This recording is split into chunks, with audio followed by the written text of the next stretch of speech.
The issue that we're having today is, of course, from CrowdStrike, as you all know. The particular piece of software is called Falcon. And what Falcon is, it's called an EDR software. EDR is for endpoint detection and response. And what endpoint detection and response means is that there's a tiny piece of software that sits on everyone's computer in your enterprise, which allows the central administration to see all of the files and all of the activity on those computers. So the primary reason people put this in place is to protect from things like ransomware. So if something starts to spread, it can be detected immediately and a correction can be pushed out to all of the computers.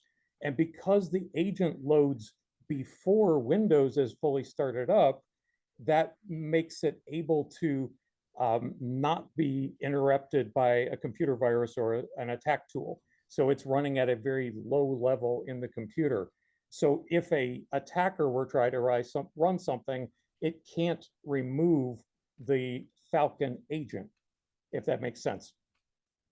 So what happens is, just like with an antivirus program, everyone's accustomed to the idea that we get updates regularly, sometimes every day, with new definitions that help our computer detect viruses. The same thing is true with an EDR program.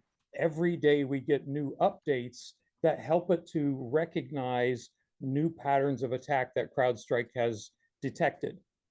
Something went wrong, we don't know the details, with the update that was pushed around 4 a.m. Greenwich Mean Time this morning. And when that got pushed, it caused the computers to have what we call a blue screen of death. So you've probably all seen screenshots from computers in the airport or other places, and it says an error has occurred, and way down at the bottom, it says that the affected program is cf.sys. That's the CrowdStrike Falcon agent. The way to recover it, unfortunately, since Windows won't boot, what has to be done is the computer has to be rebooted into what's called safe mode. When we boot a computer in safe mode, it doesn't load a lot of the drivers, and the Falcon agent is considered a driver.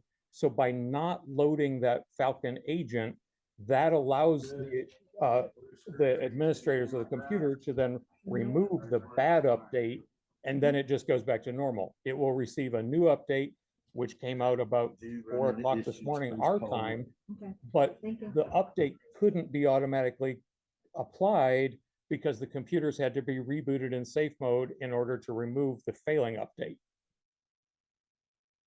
That's kind of the big overview. This would only affect computers that are running the CrowdStrike Falcon agent. That typically is going to be very large enterprises that are doing the extra due diligence to protect themselves from ransomware and advanced cyber attacks. And I think with that, we'll open it up to questions. And John, since you called us first, first question to you. Okay, can you hear me? I can. I was going to type it in, but I'll just ask it. How does today's cyber shutdown demonstrate how reliant the world has become on internet connection?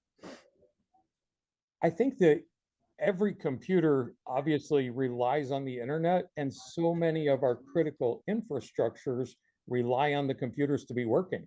So as you heard early this morning, we had failures in banks, failures in airports, and all of those critical infrastructures used to be air gapped. And air gap prevents something from the internet to causing you problems. But in order to get the most advanced updates, we have to be connected to the internet. So it's a catch-22.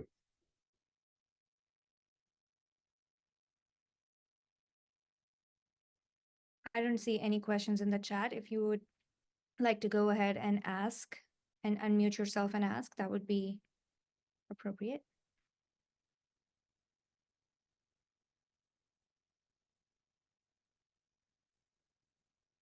With so many large companies using CrowdStrike, what can they do? Like, I know you mentioned, they can reboot their computer and not use it, but Are there any other options? It just kind of seems like it's not.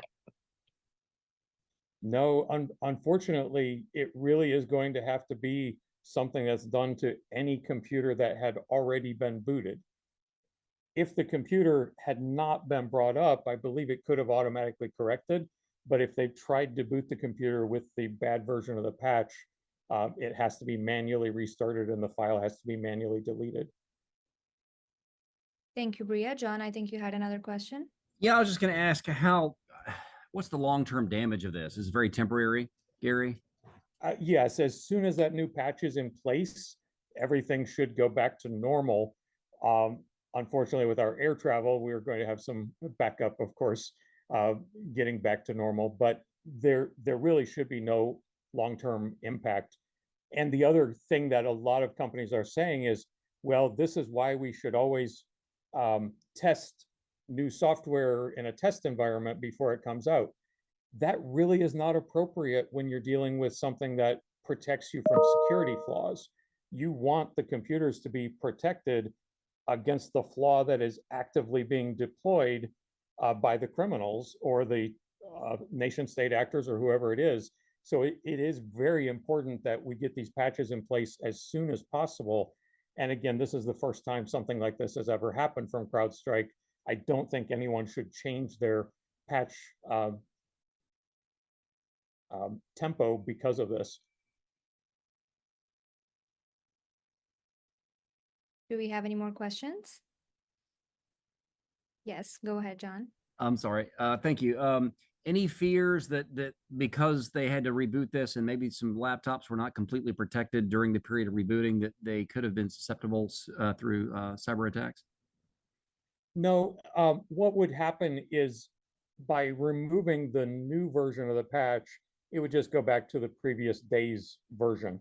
So so unless it was a brand new attack, it would be unlikely that it would have the opportunity to spread during that short period of time. How Gary, long will it take to remove it? It only takes a couple minutes per computer, and some large networks may have ways to automate that process. So if the problem is that usually one would use the EDR in order to do something like rebooting the computer, but the EDR is the crashing component. So it may require someone to manually visit each computer. And last question. So I guess how much longer before everybody that has CrowdStrike's software on their computers is back to running normal? Many enterprises are already fully back to normal. It really depends on the distribution of their manpower who can perform these tasks.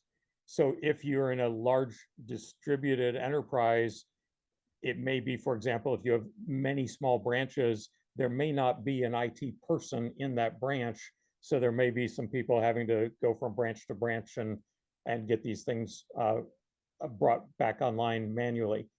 So again, it's not a time-consuming thing per computer. It just depends if your technical people are where those computers are. all right, I have a question from the chat. What can we in the tech world learn from this incident to better prepare or prevent another issue like this?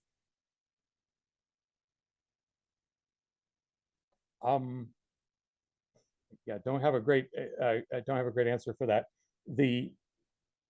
As I mentioned, that for certain types of software, testing patches in a development environment before pushing them into production is considered good practice.